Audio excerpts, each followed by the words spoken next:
Technology is growing rapidly day after day. It is obvious that we are witnessing a true technological revolution. A couple of years ago, we did not have inventions like the vacuum cleaner, dishwashers, televisions, or even radios in our homes.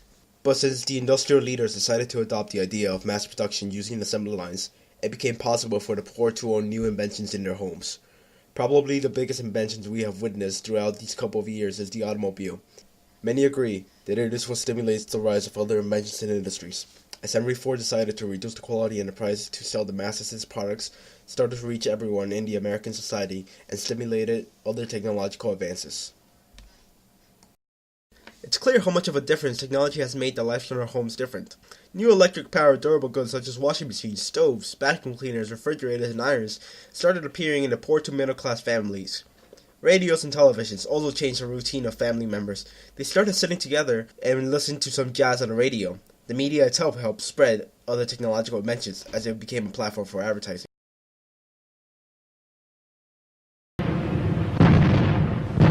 June 22nd of 1941 marked the start of Operation Barbarossa, the invasion of the Soviet Union. The Axis, mainly Germans, attacked quickly with the doctrine of Blitzkrieg and struck deep into Soviet territory. By 1943, the Soviets were pushed back and the major fighting took place around the cities of Stalingrad, Leningrad, and Moscow. In Stalingrad, Stalin issued the order for the Red Army not to take one step back. This meant that the Soviets fought hysterically in the city, and this resulted in street-to-street combat.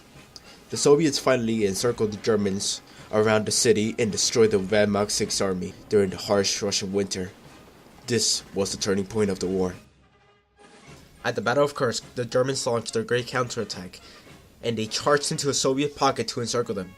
This was Germany's last bet to push forwards, but the Soviets held their ground and fought back. This is the greatest tank battle in history, with the Germans having the newest high-tech tanks, such as the Tiger, while the Russians have them outnumbered with lesser tanks such as T-34. They fought hard, and the Germans were forced to retreat. This was the last time the Wehrmacht pushed forwards, and after this, they were always on the retreat. 4 years ago, France fell to the German army. However, on D-Day we were able to defeat the Nazi troops and restore democracy and freedom in France. On June 6, 1944, more than 160,000 Allied troops, 5,000 ships landed along the coast of Normandy. The troops had to take control of the beachhead and breach Hitler's Atlantic Wall, which was built and managed under the command of Erwin Rommel. By the end of the day, American, Canadian, and British forces had taken control of the beach and breached the Atlantic Wall. This opened up the Western Front for the Allies to liberate France, Belgium, the Netherlands, and Luxembourg. This was also the front that they needed to push the Germans back and make them surrender. North Africa is a very important front to occupy to the Western Allies and the Axis powers. However, each of them wants to use this front in a different manner. In Hitler's mind, he thinks that occupying North Africa will help deprive the Allies of supplies, to secure and increase access to the oil which is necessary to power the war machine, and protect some of the colonies in Africa. Operation Torch opened the American offensive to the North African campaign, led by General Eisenhower. The Allied landings here started to pincer in the Germans, with the British coming in from the other side.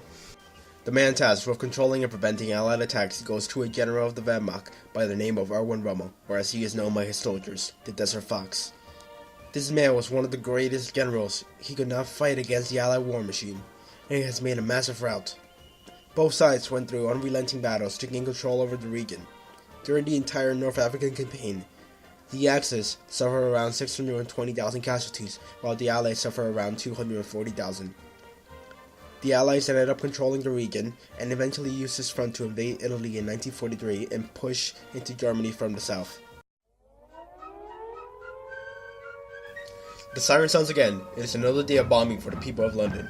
The Germans had started this bombing raid on the 10th of July earlier this year, and this is still going on. The fleets of German Heinkel bombers and the swarms of fighter escorts fill the skies as the bombs fall. This has left an immense damage on the city and the people. The Royal Air Force is fighting this using a new high-tech fighter. They call this fighter the Spitfire. Swarms of Spitfires and Hurricanes race to intercept the German bombers and shoot them down before they can release their deadly payload on the people of London. The Brits say that they have a secret for their pilots, which makes them able to see the German bombers from a far distance, even before they can come over the channel. The RAF says that they feed their pilots carrots, and this helps them see better. Carers or not, the RAF is feeding their pilots something good, since even though they are getting bombed, they are destroying as many bombers as are sent over by the Luftwaffe. I am here today with Field Marshal Rommel for the first broadcast. This will be shown to our grandkids when the 1000-Jahre Reich is formed. Hello, I'm happy to be here. The war is almost over and I'm glad that I can be a part of our history. So, Mr. Rommel, I've heard that you have been charged by our Führer to build the Atlantic Wall. Oh yes, I am now in command of building it after Speer was relieved from it. Since you have been sending me to the wall, do you think that an attack is imminent on France? And if they do attack, is the Vaterland in serious danger? Nein, the Vaterland is saved. There's no chance that the British will attack over the channel. But if they do attack, the Atlantic Wall is secured and they can't penetrate it. If we have the best soldiers in the world, we are safe. Again, the amount of soldiers going to the front is so great, almost as if there was an attack imminent. From a defeat in Africa, the people don't have confidence you can protect us. Africa was a different story. That was us fighting on foreign soil. This time we are fighting on our continent, and the men will defend their fatherland. Glad to know that we are safe here, thanks to men like you. For the Germania record, Heinz Krebs, and Heil Hitler. The new Ford automobile is here. The war is over and now we can carry on with our lives. We're the first to own this state-of-the-art car, and while at that, this automobile can seat a family of 4 comfortably. And for that daredevil in you, there is a convertible version.